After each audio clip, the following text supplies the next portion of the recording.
네, 안녕하세요. 오늘은 이제 세 번째 그 클래스로 여러분과 같이 만나게 되었습니다. 사실 3주째까지 학교에서 온라인 수업으로 이제 진행을 하라고 그렇게 이제 내려왔고요. 그렇지만은 이제 언제까지 이렇게 온라인 수업을 계속해야 될지는 아직 정해지지 않은 것 같습니다. 특히나 이제 코로나 사태가 빨리 이제 해결이 되어야지만이 우리가 이제 오프라인으로 클래스룸에서 이제 만날 수 있게 될 텐데, 그것을 이제 지금 못하고 있으니까는, 참 아쉬운 건 어쩔 수 없는 것 같아요. 제가 이제 이 수업을 이제 준비를 하면서 사실은 온라인 수업도 그렇게 쉽지는 않아요. 제가 이게 익숙하지 않은 것도 있고요. 그리고 이제 온라인 수업을 준비를 하고, 녹화를 하고, 또 이제 유튜브에 올릴 때까지 이제 시간이 걸리기 때문에 이게 그렇게 이제 쉬운 프로세스는 아닙니다. 저한테도 여러분한테도 이제 쉽지는 않을 것 같고요. 그렇지만 이제 제가 언제든지 이제 녹화를 하고 그걸 이제 공유를 할 수 있다라는 장점이 있긴 하지만 그렇게 이제 쉬운 것은 아닌 것 같아요. 특히나 녹화를 하다 보면은 various interruption이 발생을 하기 때문에 하다 보면은 다시 녹화를 해야 될 때도 있고요. 참 쉽지는 않은 것 같습니다. 우리가 이제 저번 시간에는 컴퓨터 시스템에서 이제 퍼포먼스 이거 제가 태블릿을 쓰는데 이것도 역시나 처음 쓰기 때문에 쉽지는 않습니다. 저번 시간에는 우리가 퍼포먼스랑 그 다음에 어떤 매트릭에 대해서 했죠? 파워 이 두 가지 매트릭에 대해서 우리가 이제 이야기를 나눴죠. 디스커션을 했는데요. 계속 제가 이제 이야기를 하지만은 이 퍼포먼스랑 파워는 우리가 이제 컴퓨터 시스템을 이제 설계를 할 때 고려를 해야 되는 가장 중요한 두 가지의 팩터라고 이제 보시면 되겠습니다. 저는 이 퍼포먼스는 이제 컴퓨터가 얼마나 빠르게 어플리케이션을 실행할 수 있느냐 이제 관련된 거고요.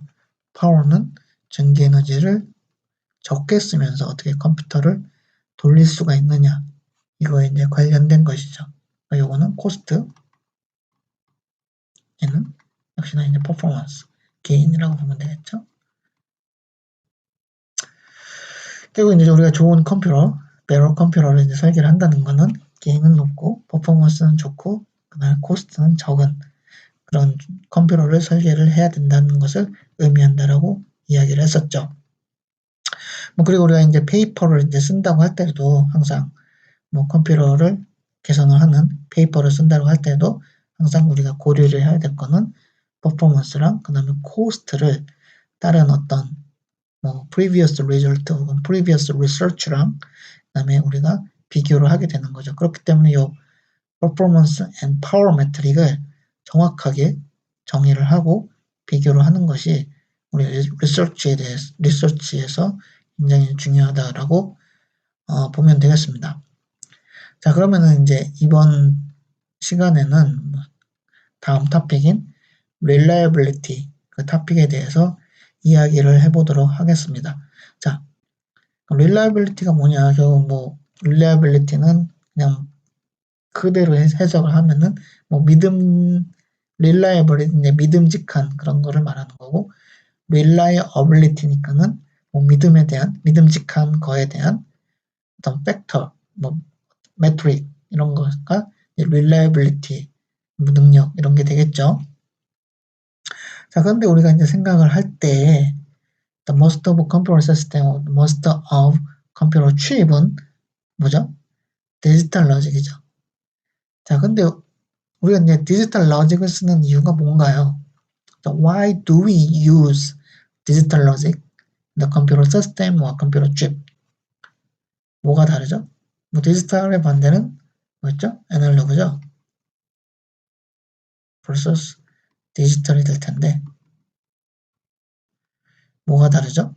애널로그는 signal is continuous and digital has only two kinds of signal, high and low. Actually, this high means the 1 and then low means 0. So why do we use this very simple digital values or binary values for the digital logic? 뭐죠? What's the advantage of digital logic compared to the analog logic? Digital logic is stronger for signal noise. 노이즈에 대해서 강한 거죠. 노이즈에서 강하다는 거는 디지털 로직 같은 경우에는 아웃풋에 대해서 우리가 신뢰를 더 할 수 있다는 거죠. 아날로그는 노이즈가 이렇게 차게 되면은 시그널 형태가 쉐입이 바뀌기 때문에 우리가 아웃풋에 대해서 신뢰를 하기가 어렵지만은 디지털 로직 같은 경우는 노이즈에 대해서 강하기 때문에 우리가 좀 더 릴라이블한 아웃풋에 대해서 믿을 수가 있다 라고 말을 할 수가 있겠죠. 근데 왜 우리가 컴퓨터 시스템, 컴퓨터 아키텍처로 이제 다루면서 릴라이블리티 이슈에 대해서 다루어야 되느냐? 그것이 이제 우리가 지금 이 시간에 디스커스 할, 토의를 할 그런 주제입니다. So as I mentioned, we know that the digital logic or digital system is more reliable than the analog logic, and then we know that the computer system is composed of digital logic. Actually, the CPU is the digital logic. So, but in this time, I will talk about the reliability issue of the computer system or computer chip. So, why this reliability system is critical for the computer systems? So that means the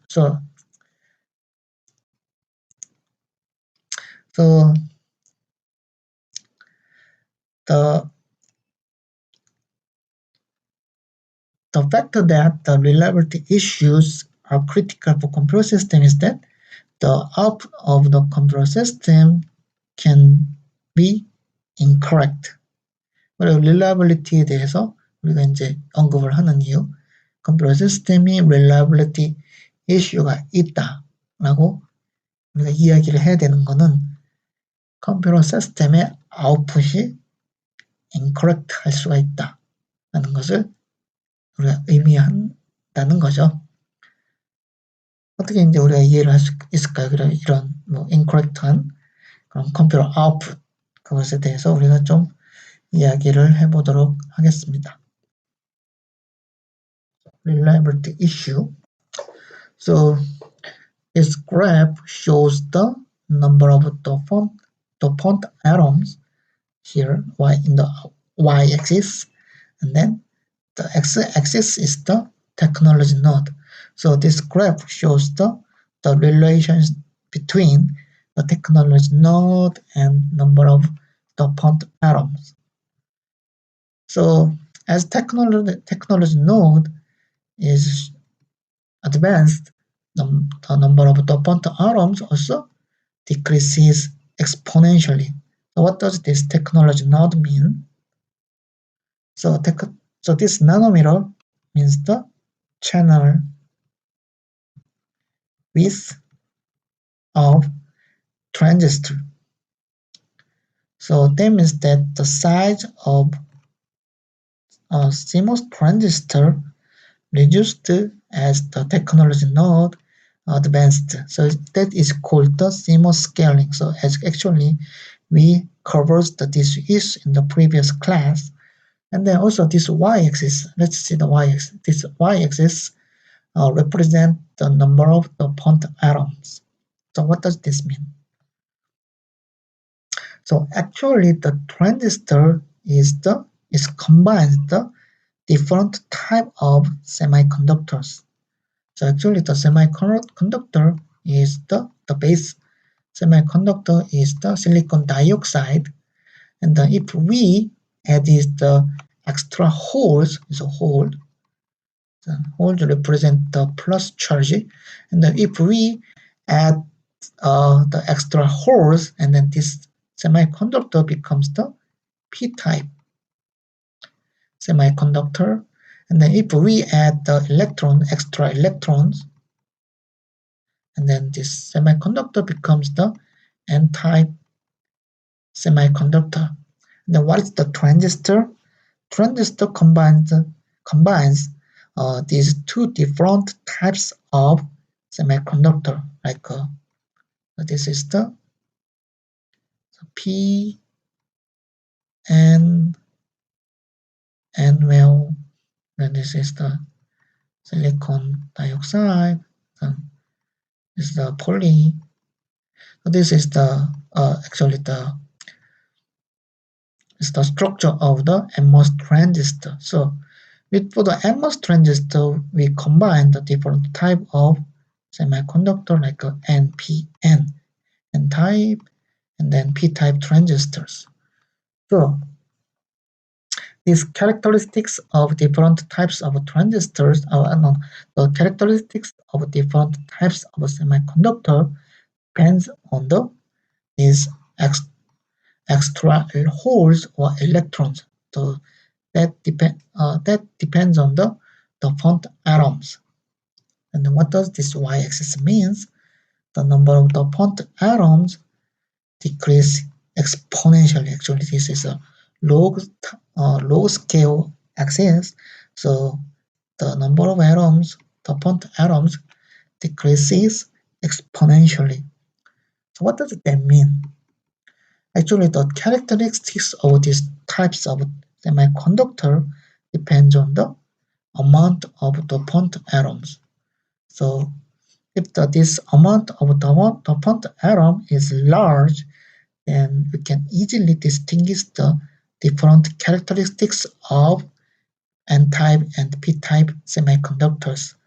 So if not, that means that it's not easy to distinguish the characteristics of N-type and P-type semiconductors.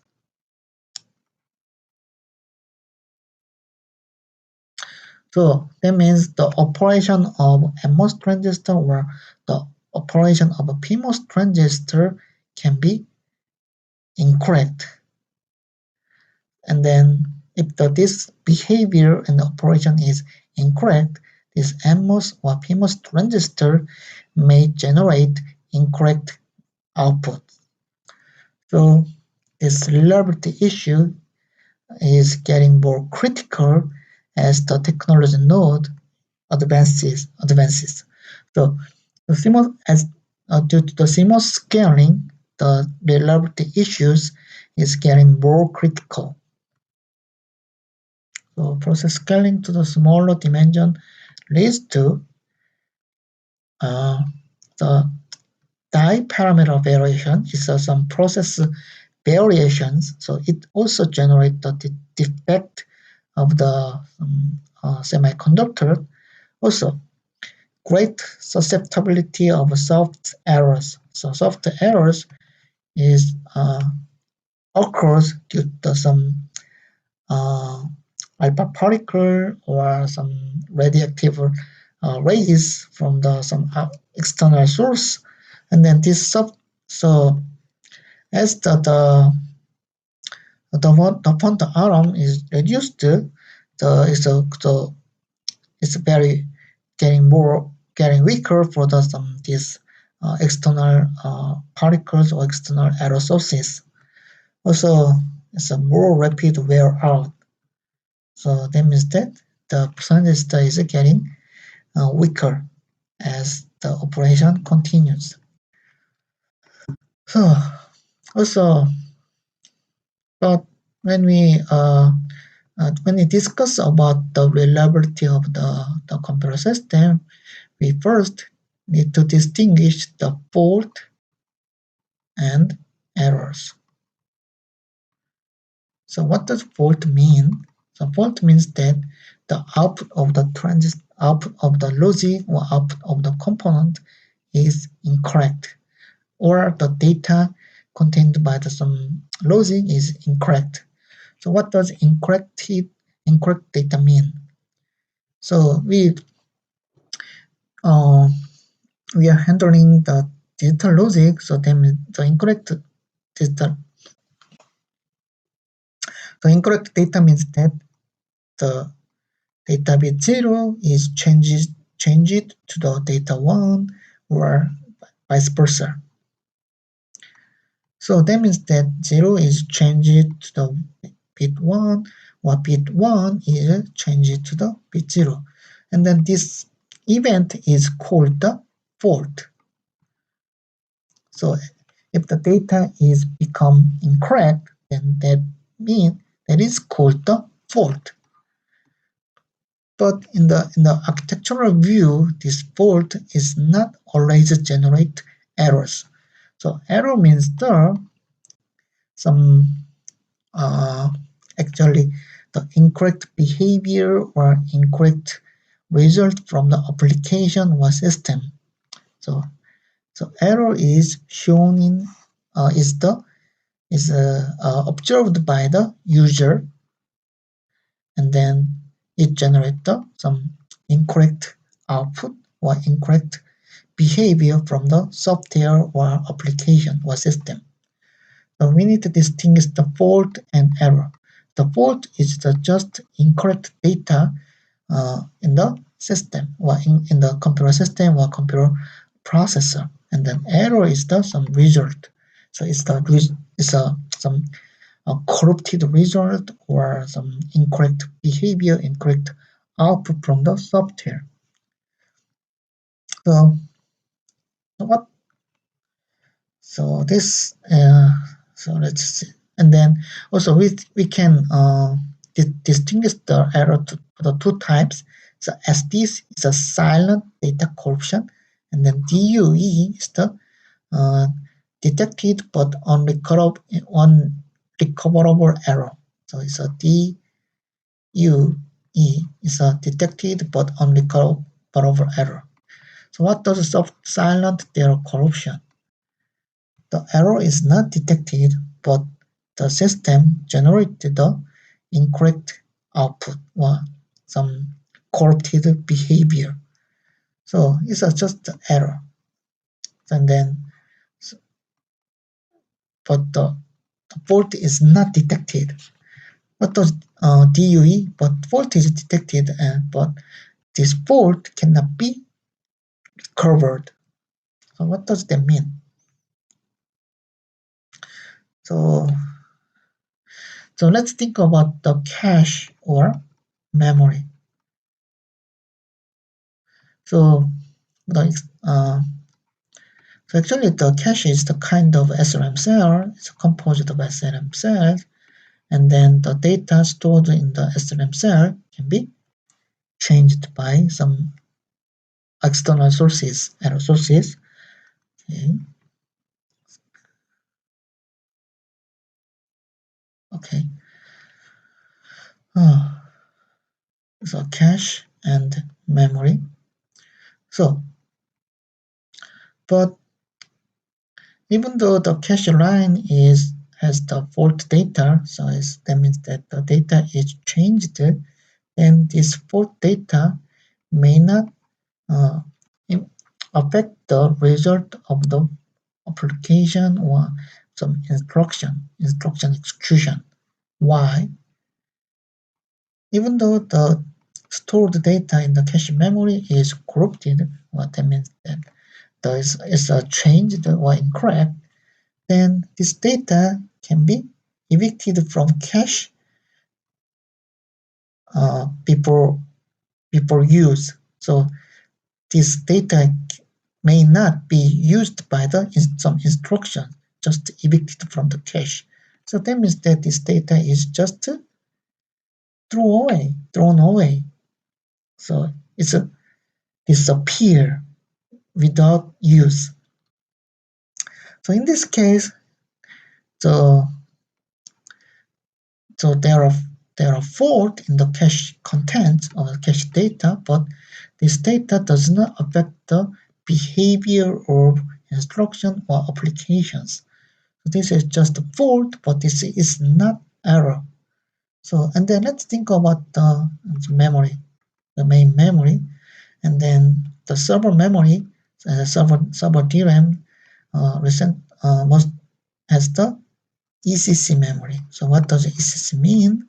This is the error correction code. So with this error correction code, so we can correct some small amount of errors in the data. So in this case, even though the fault is exists on the data, some user data, this fault data can be detected and corrected.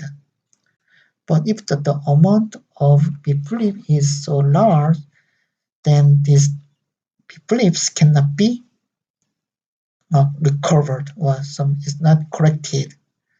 So we can distinguish some different kinds of fault and error in this case. So it's a bit read. So there can be a fault in the bit data, but if the bit is read, but yes, then there can be the error. There is some possibility of the error to become errors. But if this bit is not read by the processor or instructions, then it's cannot be an error. So just disappear. The fault just disappear without errors. And then, even though the fault is read, is the incorrect data is read by the processor, this fault can be detected and corrected by some ECC or EDC logic. So in this case, the error, if the error is this fault can be corrected, then it's not an error because it can be corrected. But if the amount of belief or amount of fault is large, then the error can be detected but cannot be corrected. So it's a detected only.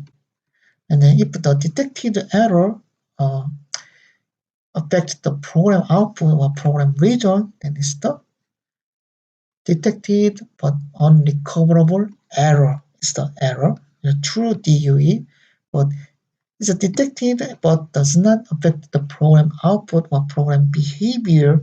It's the false DUE. So, and then this fault may not be detected because it's not observed. And then if this fault affect the program outcome, the program output, then it's the silent because it's not detected. It's a silent, and then it's the data corruption, cause the data corruption. So that means it affects the output of the program or system. It's the SDC. It's called the SDC. But if this fault does not influence the program outcome or program output, then it does not error. It is not error. So the software error is some errors errors occurred during some system working or work during some software execution. So actually the software error is SER is a software error rate is the sum of the SDC and the DUE. And I already explained about the SDC is a silent data corruption, and the DUE detected and unrecoverable error. So the sum of SDC and the DUE is the software error rate. And there are some there are some metrics for the reliability of the computer system. So the first metric is the MTTF, is the mean time to failure. So what does that mean? So the first failure occurs Then after some time, the second failure occurs again. So we can measure this time gap between adjacent two failures.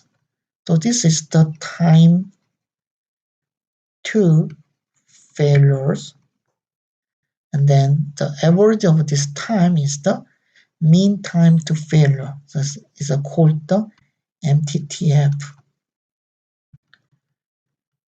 And the MTTF is the famous metric for reliability of systems. So MTTF. And then another metric is FIT. It's called the failure in time. So actually the MTTF measures the average time between two failure events, but FIT measures the number of failure events during some unit time. So one FIT means the one failure in billion hours. It's a billion hours. It's a 10 to 9. Yeah, 10 to 9 hours. So 1 year MTTF means that the average time to failure event is the 1 year. So actually, so that means that the one failure occurs during the 1 year. So what does that mean? So is that so 1 year MTTF means the 1 billion divided by, so it's a one error event, so, and then divided by 24 multiplied by 365 is a 1 year. So it's a 1 billion. So that means the around the 114,155 FIT is the 1 year MTTF. So for the reliability metric, the FIT is commonly used because FIT is addictive. So actually the MTTF is the mean time to failure, so it's not easy to add these two different metrics, but FIT is common, can be addictive. And then fault containment. So actually I already explained about this fault containment. So uh, let's this is some example of some fault event, and then how the fault can be detected, and the fault can work as errors. So this is the SecTech code. So SecTech means that single error correction.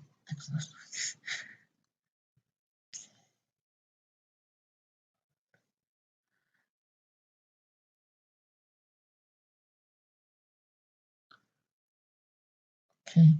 So SecTech means that it's a single error correction and then double error detection.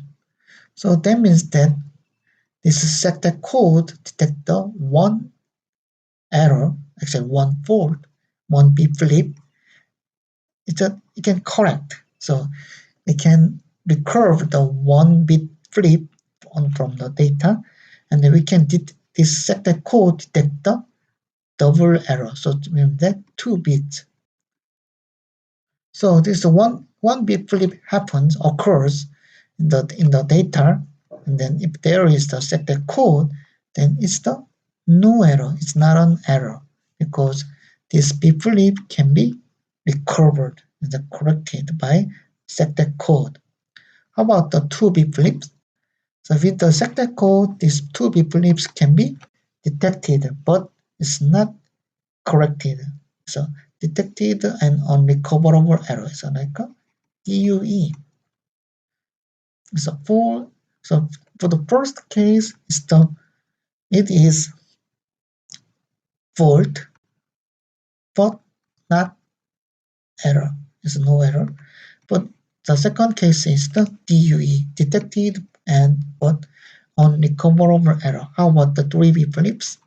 So with the sector code, these 3B flips cannot be detected or recovered. So this is SDC, the silent data corruption.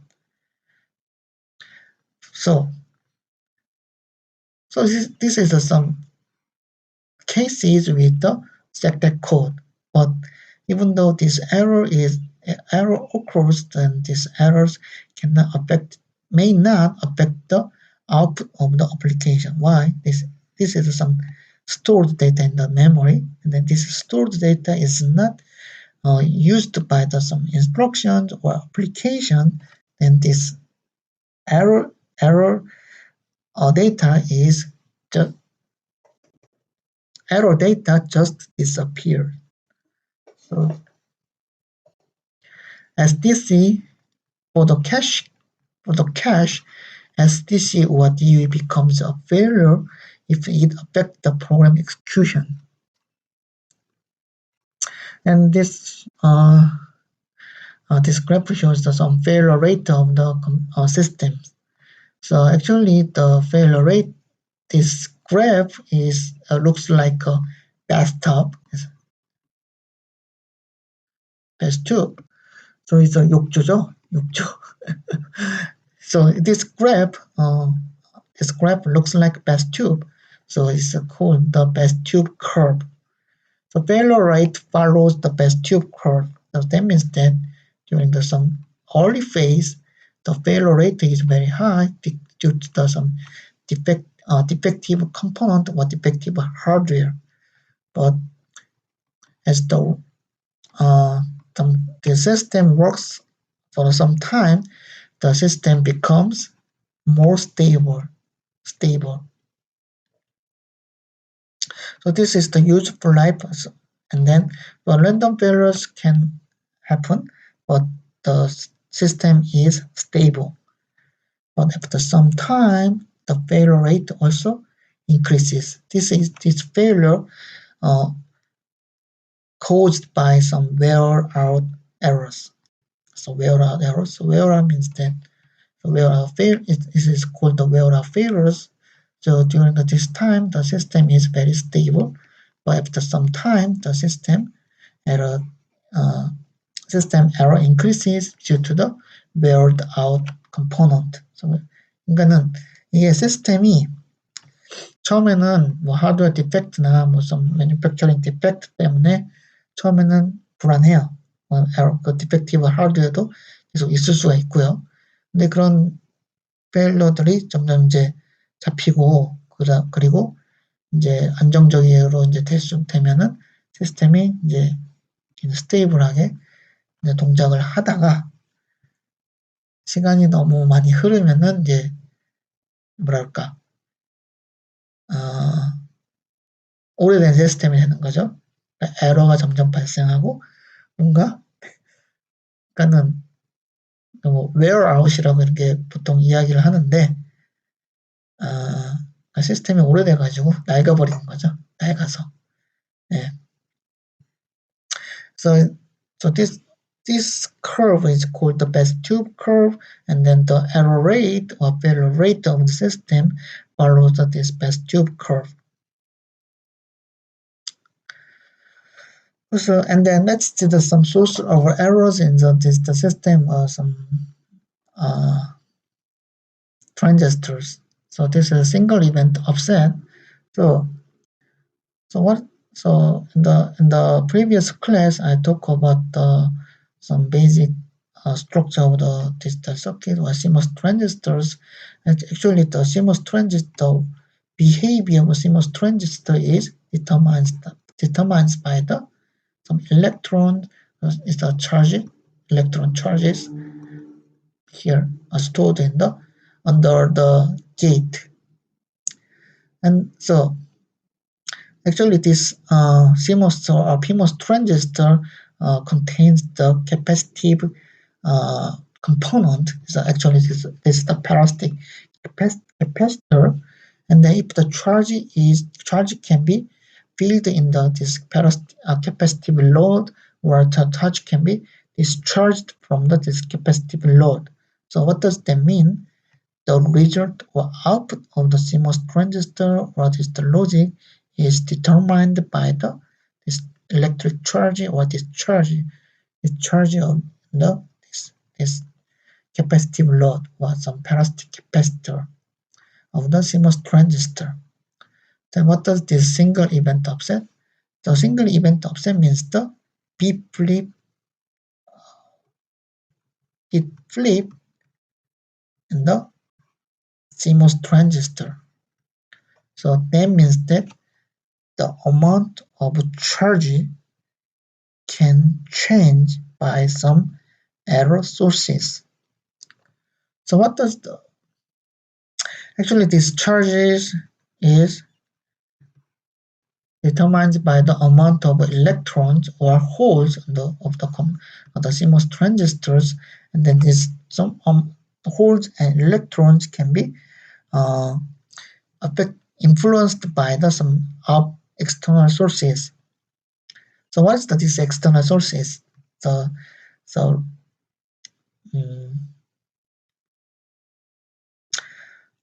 major external source to generate the single event offset is the radio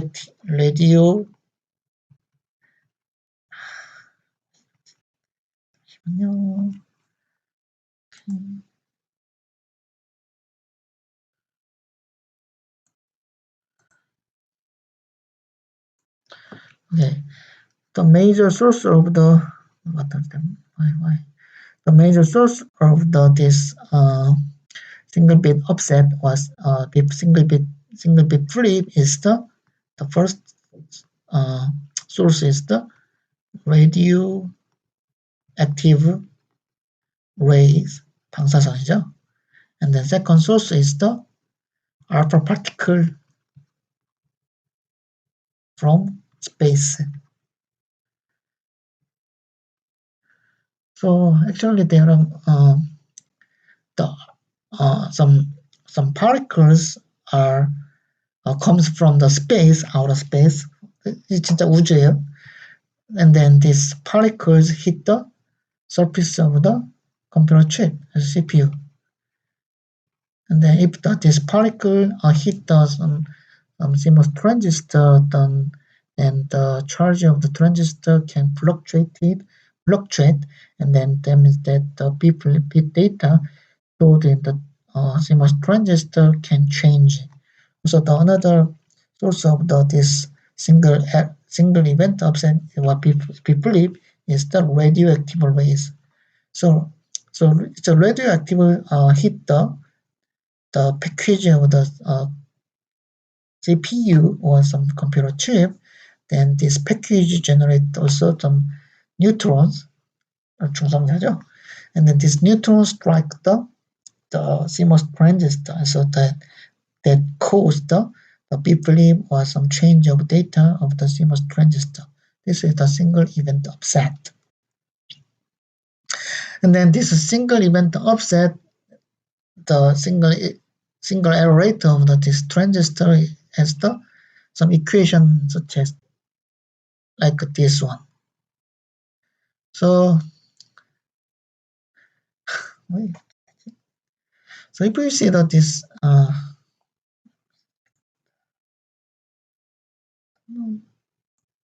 okay, what's the matter? So the equation, the single error rate of this equation is the K multiplied by flux and the bit area, and then multiplied by exponential of Q critical and Q correct. And then the charge needed to flip a bit exceeds the Q critical. The collected charge exceeds the Q critical. So if the collected charge exceeds the Q critical, then the bit flip can happen. So this Q critical is proportional to the C node and VDD. Then what does it mean? The C node is some capacitive load, and then VDD is the supply voltage. So what does that mean? This charge capacitive and capacitance and voltage is depends on the scaling factor of the CMOS transistor. That means that the size of the transistor. And then with the CMOS scaling, the VDD also decreases, also capacitance also decreases. So that means that this Q critical also decreases. So as this Q critical decreases, the reliability issue also, some probability that cause bit flip increases. Also, this flux depends on the altitude of the computer system. The altitude is just the 고도, so altitude of the computer system. So I said that a single bit error or single bit flip caused by some alpha particles from space, some outer world. So, and then this alpha particle hit the surface of the computer processor more frequently if the computer processor is located at a higher place. So if the altitude is higher, 고도가 높을수록 우주에 가까울수록 저 알파 파리클이 컴퓨터를 더 많이 때리기 때문에 좀 더 에러가 많이 발생할 수가 있습니다. 그냥 신기하죠? And then this bit area is some process technology dependent. But you can only remember, so if you remember that this factor only, okay, so C and this Q critical is proportional to the capacitance and supply voltage of the CMOS transistor, and then it depends on the CMOS scaling factor of the CMOS transistor. So if you understand this factor, then it's enough. Also, the architectural vulnerability factor called the ABF. So it's an architectural vulnerability factor. So very hard to pronounce it. What does ABF mean? It's a probability that bit matters. So actually, in the previous slide, I explained that even though fault exists in the data, then every fault does not generate every errors. So if the error or failure happens only if this fault affects the output of software or output of system. If not, then this voltage just disappear. And so this ABF is some factor that some fault can affect the output of the system. That's the probability that bit matters. So I already explained that in the cache memory, even though fault happens on the data cache in the one cache line, this fault can just disappear if the cache line is not utilized by instructions or some applications. So this ABF determines how much fault influence the output of application or output of systems. So this ABF is defined by the number of errors visible to user divided by total number of bit flips. The total fault, and then this is the total errors observed by users. So if we assume that ABF is 100%, then we will be over designing. So the ABF 100% means that this system is very sensitive to bit flip or data faults. So actually need to adjust this ABF to optimize the system design for reliability. So let's see the next slide. So this is the SDC FIT, and then y-axis is the SDC FIT. And then this x-axis is the year. Then so this line is the IBM goal. So some goal is the goal of the reliability factor, reliability metric.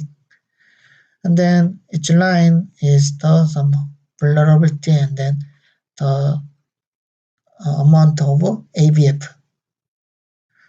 So this is the some percentage of vulnerability, some percentage of the fault, and then this is the some how much the some amount of ABF. So if you see that this graph, so in 2000, so in 2005 is here. So so this is the target SDC. So we could meet the target SDC even though 100% ABP, and then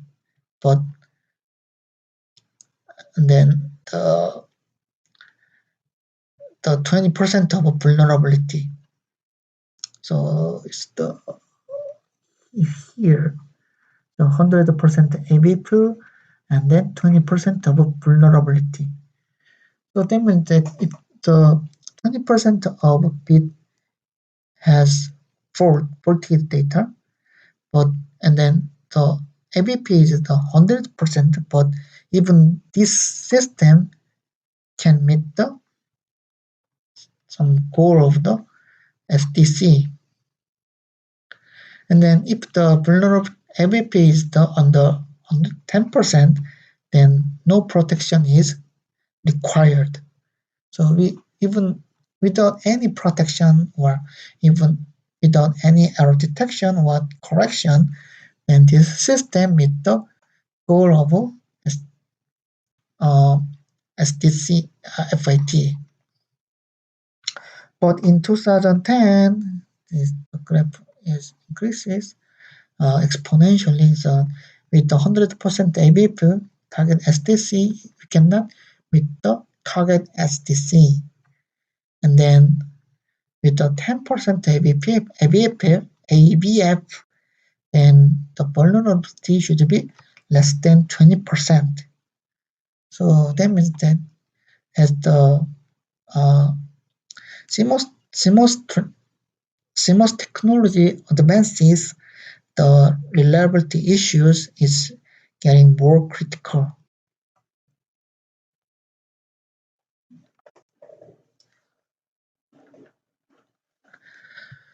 So in order to define the ABF, then we need to identify the ACE, architecturally correct execution, and then on-ACE bits. What does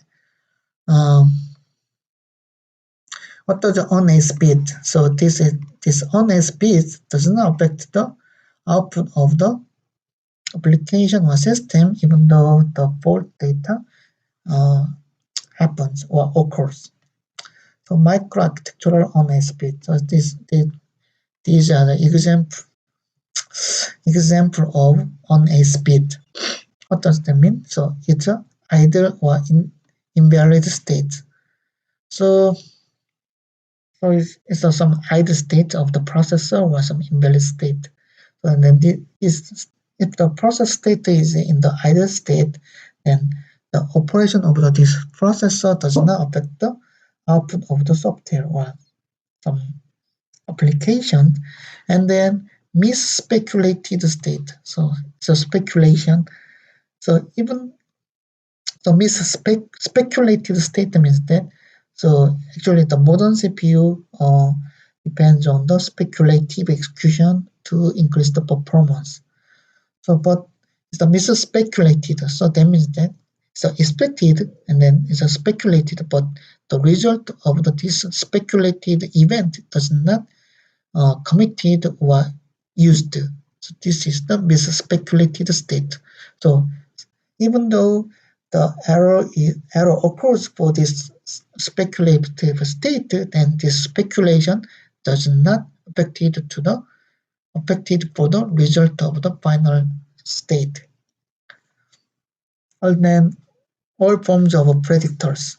So branch predictors or some RAS is just the prediction.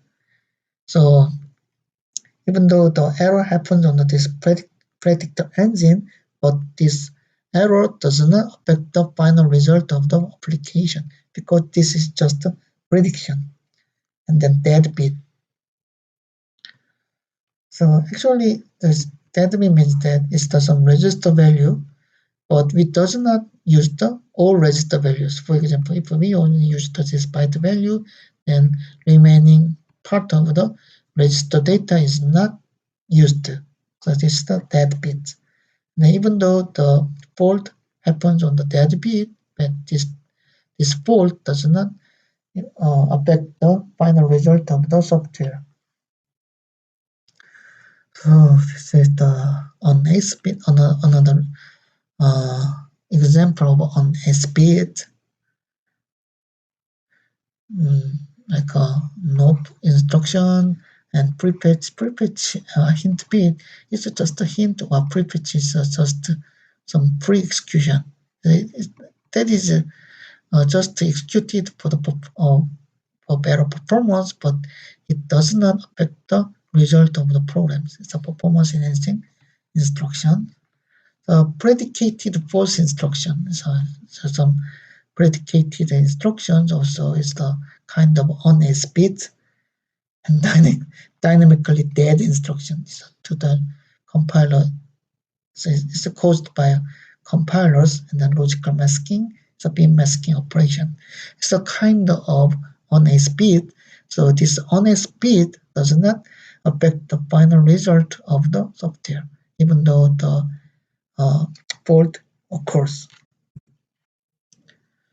And then these are another example of the intermittent errors of the system.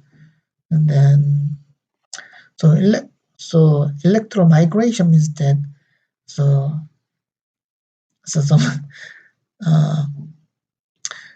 if the electron flows only for the one direction, then this electron flows can move some atoms of the metal atoms, and then if this flows continues, and the metal atoms moves from the here to the here.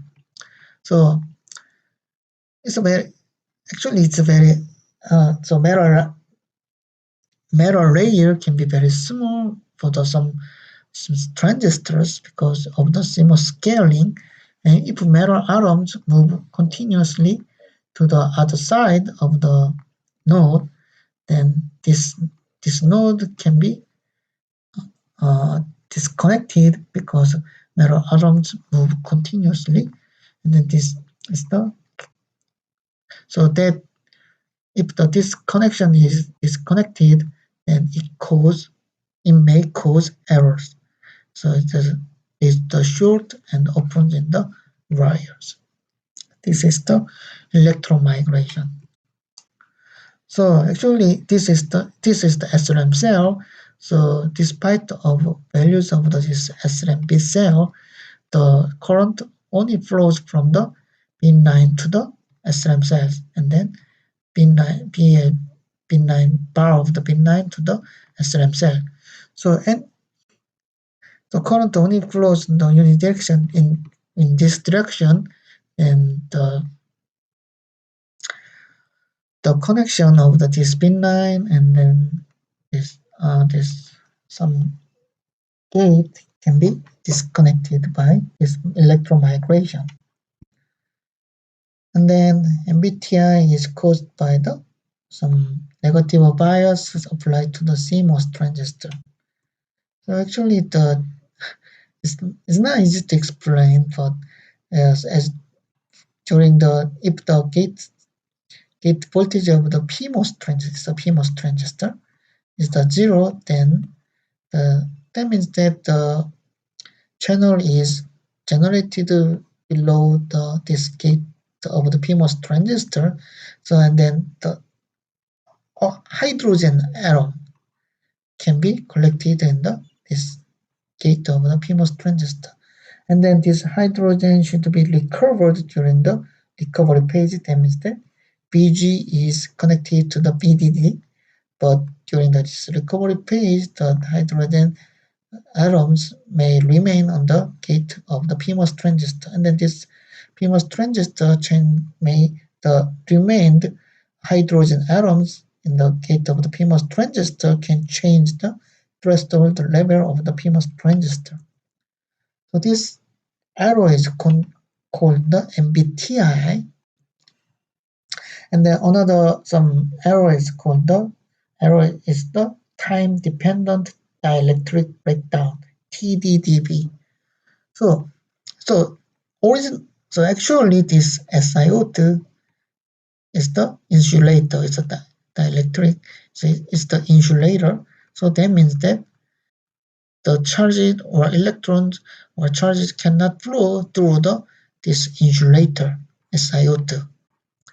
But for any reason, the traps are collected on this insulator, SiO2, and then these traps works as the hole on the insulator.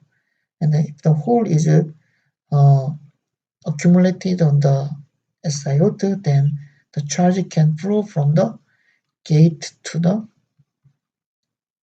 substrate. And then this may cause errors in the CMOS transistor, and this is called the TDDB error.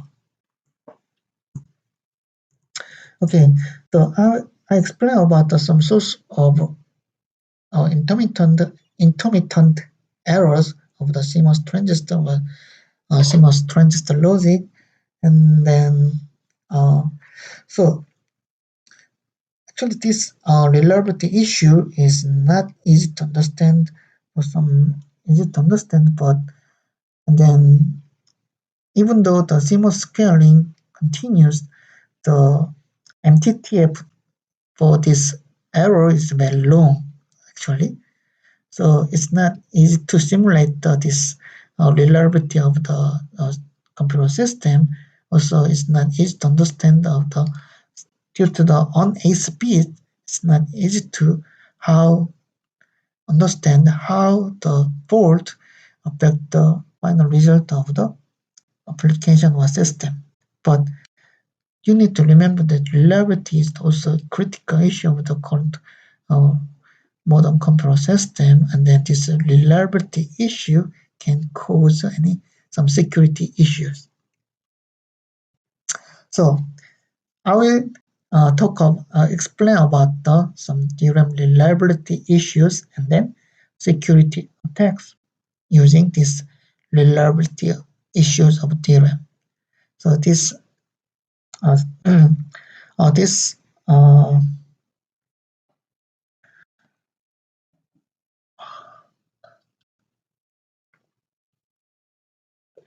and then this DRAM reliability issue is very famous, and then it's called the RowHammer.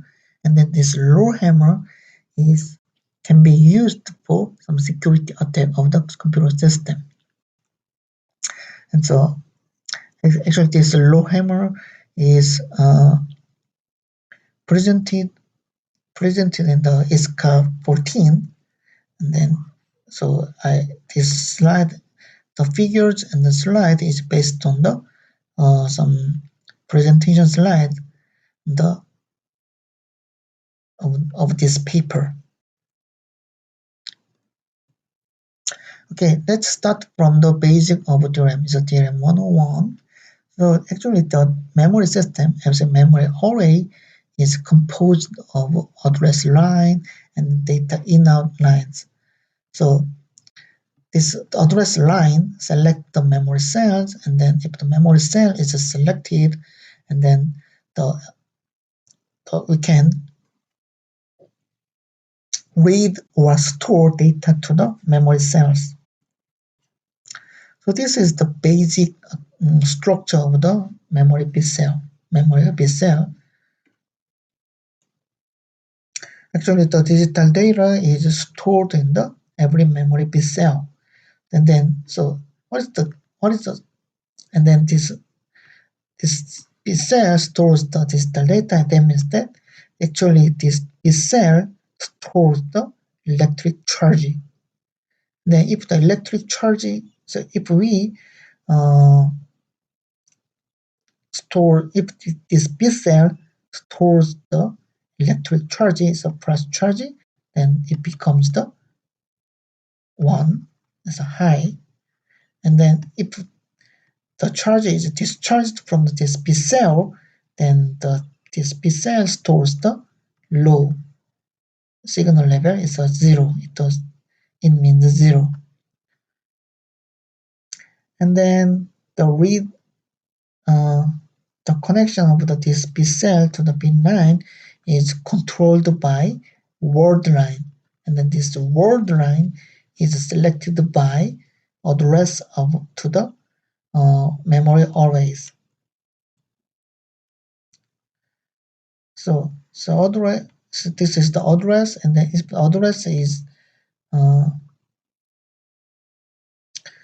uh,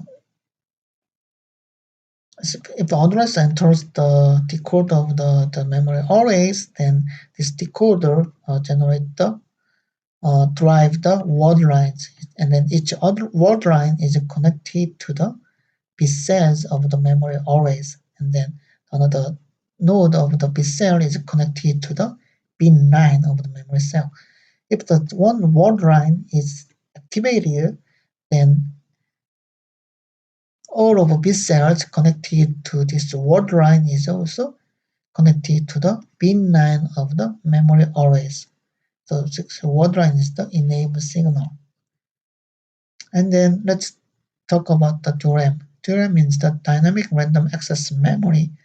Actually, this is the bit cell structure of the DRAM. So DRAM is composed of the capacitor connected to the ground. Actually, it's a substrate, and then another node of this capacitor is connected to the MOS transistor, and the MOS transistor is controlled by word line. So actually, the DRAM is the charge-based, capacitor-based memories. That means that the charge can be stored in this capacitor, and the charge can be discharged from the capacitor, controlled by word line. Also, this capacitor is not perfect capacitor. That means that charge can be discharged from this capacitor to this substrate or to the pin line.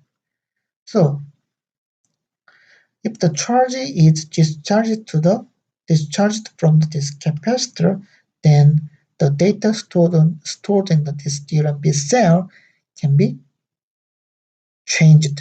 So that means that we cannot distinguish 0 or 1 from the bit cell of the DRAM. So also the reading, if the data is read from this DRAM cells, then the data is destroyed because the charge is discharged from this capacitor of the DRAM bit cell. So due to these characteristics of DRAM memory cells, so we frequently refresh the data stored in the DRAM cells. So this is called the refresh. So refresh just means that read the data from the DRAM cells and then rewrite the DRAM cells with this read data. Also, if the data is read from the DRAM cells, then we need to refresh these DRAM cells. So this is the very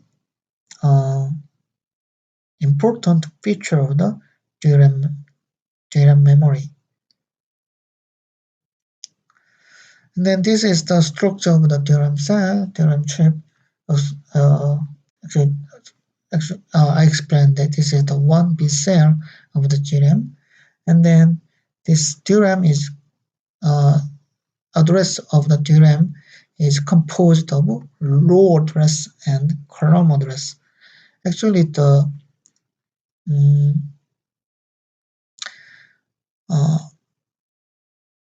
when the row address is input to the decoder of the row decoder of the DRAM cell, and then this entire row is activated.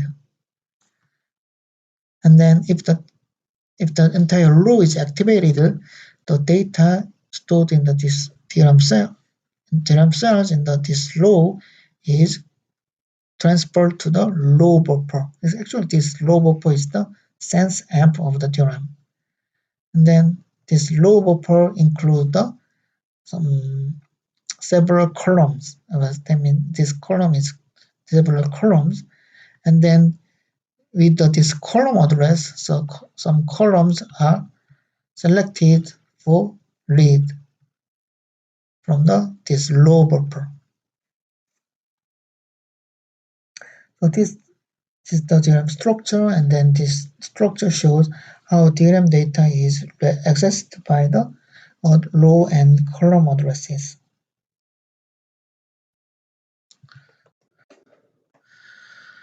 So this row buffer is actually a sense amp holds the data read from the DRAM cells.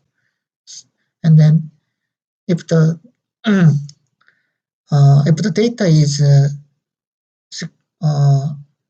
consequently read from this same row, then we don't need to activate this row again, because the data is already stored in the row buffer of the DRAM chip. DRAM. So this event is called the row buffer heap. And actually, this is the best case for the DRAM. So otherwise, if the other row is selected, then we first activate the row, and then we need the data should be transferred to the row buffer from this activated row, and then we need to close the row.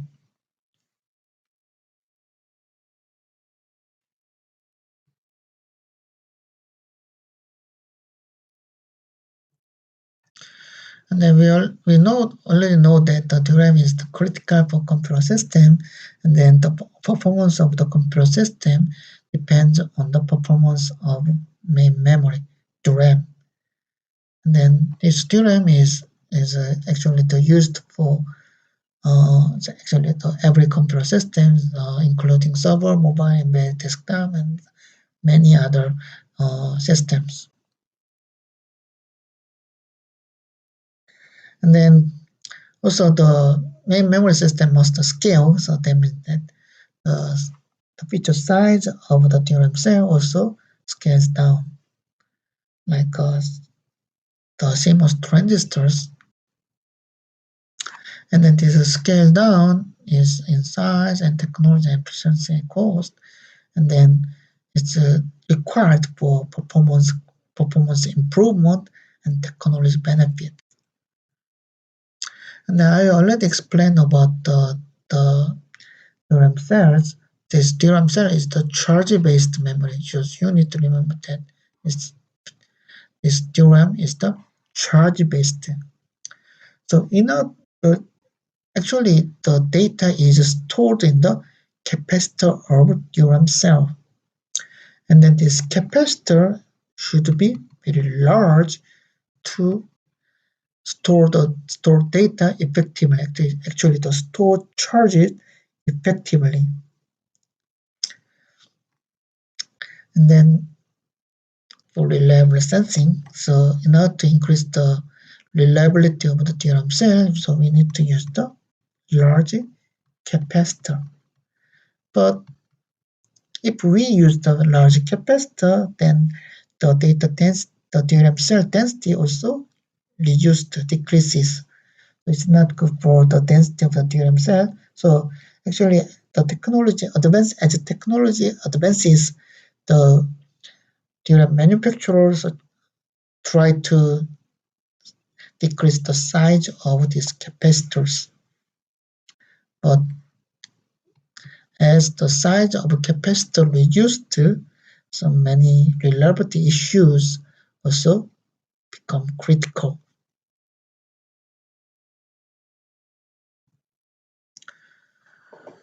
And then, so RowHammer is some RowHammer effect is some disturbance errors in the some row, and then if the row is frequently accessed, then data of the adjacent row is affected by this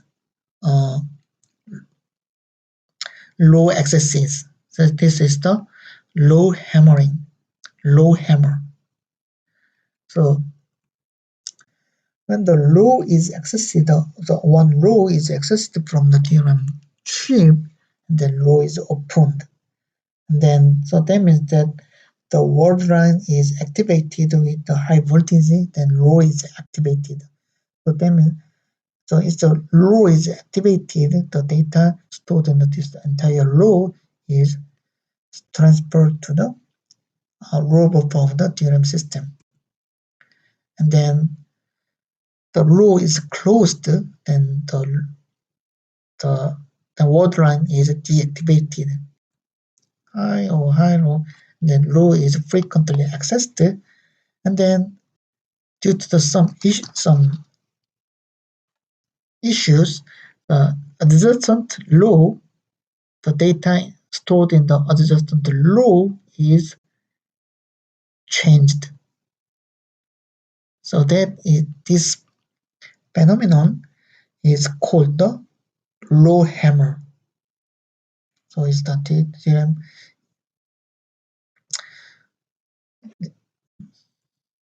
So hammer row, then it's a victim row, it's adjacent row. So how can induce the errors in this without this RowHammer? So this is the x86 CPU, and then the DDR3 module. So here, and this is the DRAM cells, the DRAM, and this is the some frequently accessed row. So this is frequently accessed row. So how can we induce the errors with the RowHammer? So first, we need to avoid the cache hit. If the cache is frequently evicted from cache line is frequently evicted, then this evicted cache line should be accessed some row of the DRAM. And then we also avoid the row hit. If the data is read from the row buffer, then the row is not accessed. So, but if the data is not requested from the row buffer, then we need to open some row of the DRAM.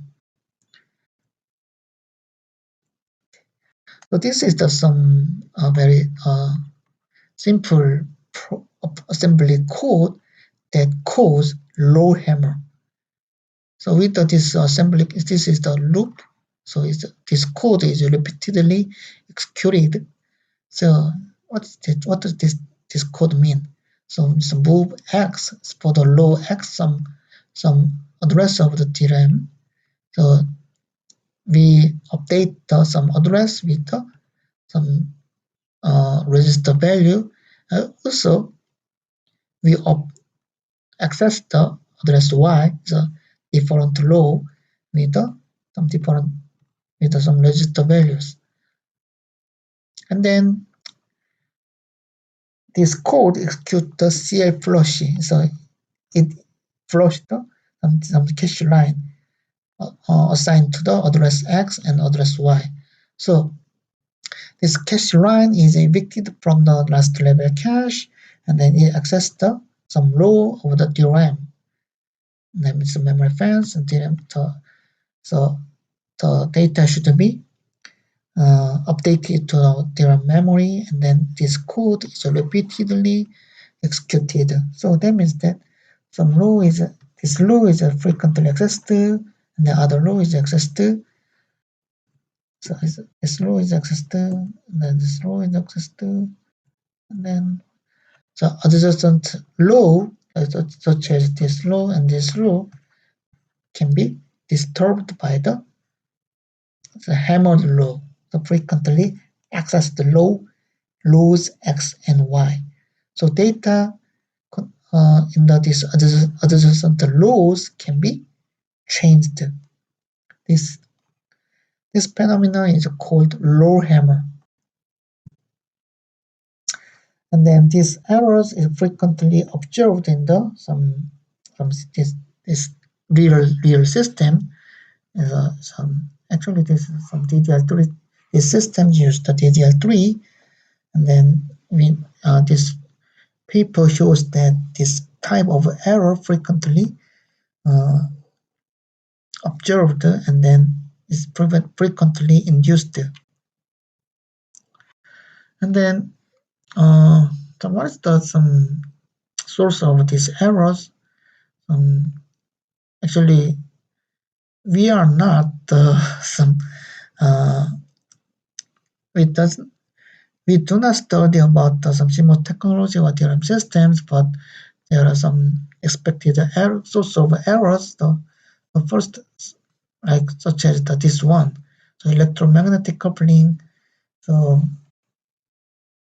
even though actually the DRAM has the many rows, and then these rows are connected to some word line.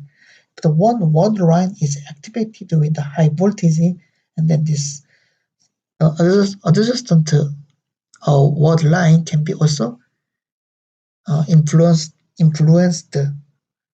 So this is some electromagnetic coupling. So this electromagnetic coupling can cause some change of voltage to the adjacent row. Conductive bridging or hot carrier injection is not easy to understand. Also with this RowHammer effect, the security attacks can be caused by this RowHammer effect. Actually, Google Project Zero shows some vulnerability issues by RowHammer, and then with this RowHammer, using this RowHammer, then some attack code security attack can gain corner privilege by inducing big flip in the page table entry. And then this content of page table entry changes, then attacker can get some read-write accesses for all physical memory space. So that means that this attacker can access some protected region or privileged region of some memory space. This is some security issues by RowHammer. And then this is a sensitivity test of the RowHammer.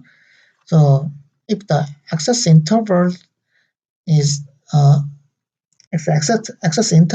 increases, then probability of error is also decreases. So that means that this sensitivity test shows that if some rows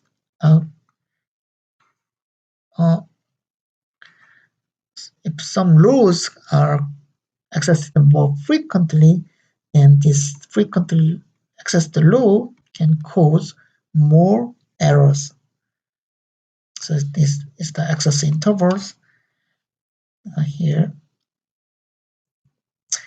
And then it's a very important characteristics.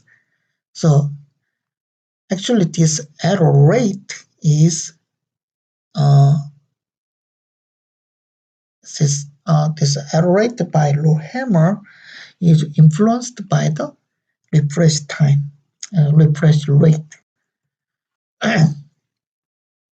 If we increase the refresh rate,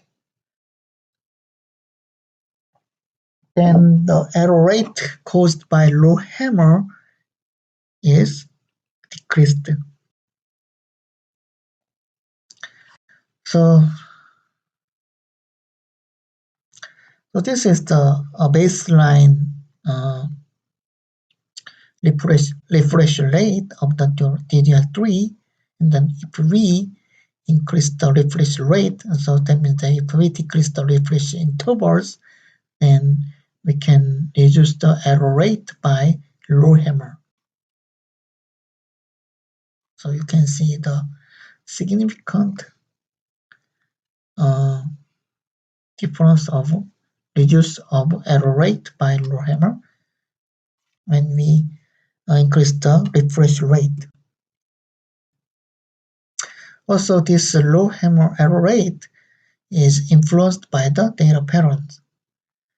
If the data pattern of the hammered row and the adjusted row is similar, then the error rate is low. But if the data pattern is significantly different between the hammered row and the adjacent row, then error rate increases. So 10x errors. So how can we reduce the error rate?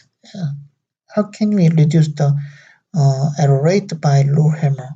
So the first approach is to make better DRAM chip, and then we can also increase the refresh frequency. So actually the previous test shows that if the DRAM refresh rate is higher, then we can reduce the error rate by RowHammer. And then also we can apply the more complicated error correction code. Also we can add the access counter to manage some low access intervals. But these approaches have some disadvantages. Also make better DRAM chip because will increase the cost of the entire system, and then refresh free. If we apply the more frequent refresh rate, then it will reduce the performance of the DRAM system. Also, it will increase the power consumption of the memory.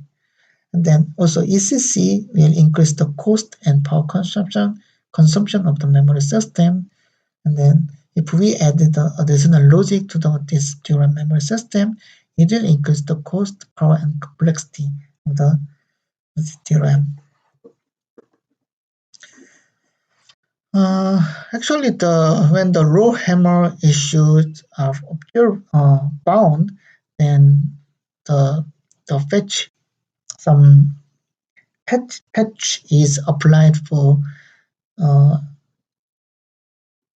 to prevent some security attacks caused by RowHammer, and then some system manufacturer actually the patch is to increase the refresh rate. Like here, if we refresh DRAM more frequently, then we can reduce the error rate by RowHammer, and it will also reduce some probability of security attack by RowHammer. But if we increase the refresh rate, then it will consume more power, and then also it will decrease the performance of the DRAM system, entire system, and that's the problem. So the authors of this paper proposed some solutions to reduce the error rate by RowHammer. This is called the probabilistic adjacent row activation. So actually the key idea is that if the row is closed, then the system activates the adjacent row with a very small low probability. That is P, like this one. So actually the naive solution just increased the refresh rate by twice. It's a doubles the refresh rate, but this solution selectively refresh the adjacent row with a very low probability. And then if you're interested in this RowHammer effect, and then if you are interested in some security issues by this RowHammer, you can read these papers. And this paper is the original RowHammer paper, and then the software-based security protection by RowHammer is the presented at the S Plus conference, and also the counter-based protection method is presented in the previous ISCA, the last year ISCA. Also, so let's see the lessons from the RowHammer. Actually, this RowHammer is caused by reliability issues of the DRAM system. And then this reliability is getting more critical with the memory scaling, because if we reduce the size of the memory capacity of the DRAM cell, and then this reliability issue is getting more critical. So that means that the DRAM cells is getting more vulnerable. And then this low reliability can be critical source of security attacks. And then this RowHammer is used for for accessing the read-write privilege for the entire DRAM space. And then also the attacker can change the user data with this RowHammer. This is some kind of security attack. So with this RowHammer, we all know that these reliability issues can be used can cause some security vulnerability. So if we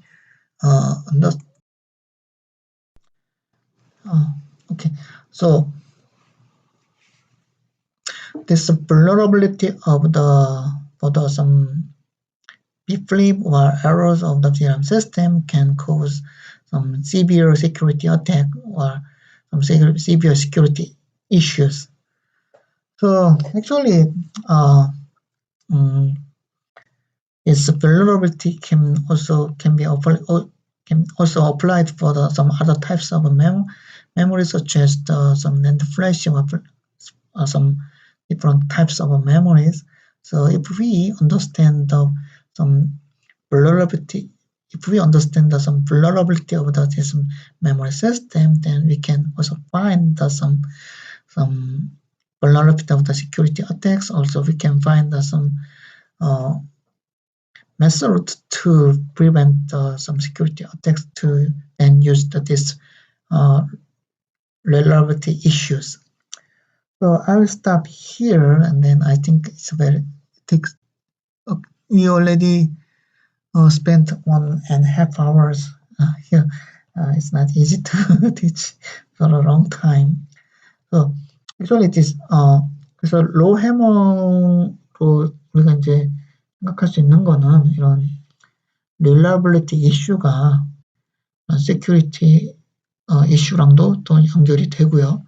그다음에 우리가 이제 그런 reliability 이슈를 일으키는 좀 팩터들을 잘 이해를 하고 있다라고 한다면은 이런 security 어택을 또 막을 수 있는 방법들을 좀 생각할 수 있는 그런 어프로치가 이제 될 수 있을 거라고 이제 생각을 합니다. 생각보다 이제 좀 길어졌는데요.